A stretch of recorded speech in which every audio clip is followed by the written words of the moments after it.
মই হাইস্কুলত পঢ়ি থাকোঁতে মানে আপোনাৰ কলেজত মই তামান টেলেণ্ট আছিলোঁ। বাইদেৱে সুধিছিলে দিন ভাইটি গণতন্ত্ৰ কাক কয়?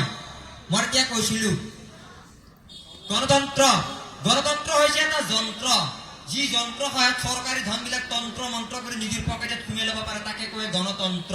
আৰু ই হৈছে ৰাজনীতিৰ মহামন্ত্ৰ। হয়নে নহয় ৰাইজ? এটা ডাঙৰকৈ হাত চাপৰি লাগে। ধন্যবাদ, এইটো আশীৰ্বাদ মোৰ কাৰণে। আমাৰ অসমীয়া সমাজত নামঘৰে, ইয়াতো আপোনাৰ নামঘৰ এটা আছে, অলপ ব্যংগপুৰত নাম গাই দিছোঁ, আপোনালোকে বেয়া নাপাব। এই মহাদেৱৰ পাণ তামোলে আমলকুৰ লাডু, এই পাঁচটোক দিবি মালভোগ কল তেহে খাবা পাৰো। মহাদেৱৰ পাণ তামোলে এই নহাগৰ চলি হৈছি নাম থল গোপাল, তিনি টাইম কান্দি থাকে হাই মোৰ কপাল। মহাদেৱৰ পাণ তামোলে। ধন্যবাদ। মই আপোনালোকৰ পৰা বিদায় মাগিম, যিহেতু আৰু আপোনালোকৰ মাজত আৰু অনুষ্ঠান আছে।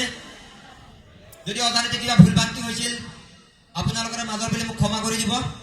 চাটো দিছিল চাকৰি, গাটো দিছিল জকৰি, মৃত্যু দিছিল শুইছে, কাপোৰ দিছিল উইজে, চাহ দিছিল গাখীৰ দিয়ে, বিস্কুট দিছিল মৃত্য, মোৰ লাগছি বৰ্তমান মৃত্য।